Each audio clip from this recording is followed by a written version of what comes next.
Hai, kembali lagi bareng Infil.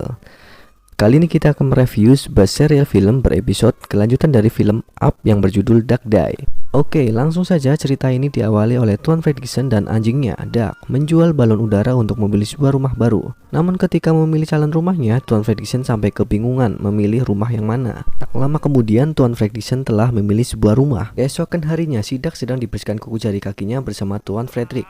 Dan setelah selesai, dia keluar ke halaman depan rumah melihat si tukang pos. Ketika si Russell sedang memakan roti, ternyata si Duck melihat dengan rasa ingin untuk memakannya, sampai-sampai terbayang olehnya. Ketika si Duck sedang membayangkan roti, tiba-tiba si Duck berlari kencang menuju pagar depan rumah.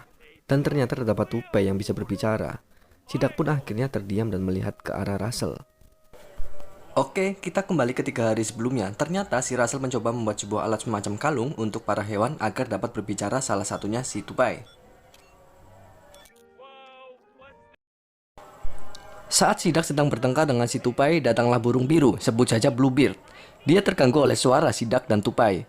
Hal ini membuat si Duck kaget, ternyata burung pun bisa berbicara. Percakapan mereka pun diawasi oleh si Russell dengan bangganya. Tetapi si Russell dipanggil oleh ibunya. Untuk itu dia pulang ke rumah dan memberikan rotinya untuk si Duck. Namun ternyata terdengar suara hewan lain yang menginginkan roti tersebut juga. Dan ternyata itu adalah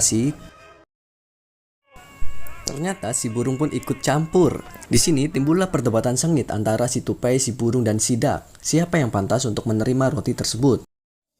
Si Duck mulai merenung dan menceritakan masa lalunya ketika menjadi hewan liar. Dengan muka sedih, si Duck rela memberikan roti tersebut kepada si tupai dan si burung. Si burung pun langsung membelah rotinya menjadi 2, dan tiba-tiba kalung hewan-hewan tersebut terlepas.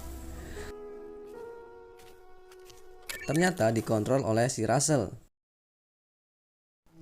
Pada akhir film episode 1 ini, si Duck menangis manja kepada si Tuan Frederick dan bertanya, "Apakah aku ini hewan peliharaan?" Oke, itulah cerita episode 1 kali ini. Nantikan film episode selanjutnya ya.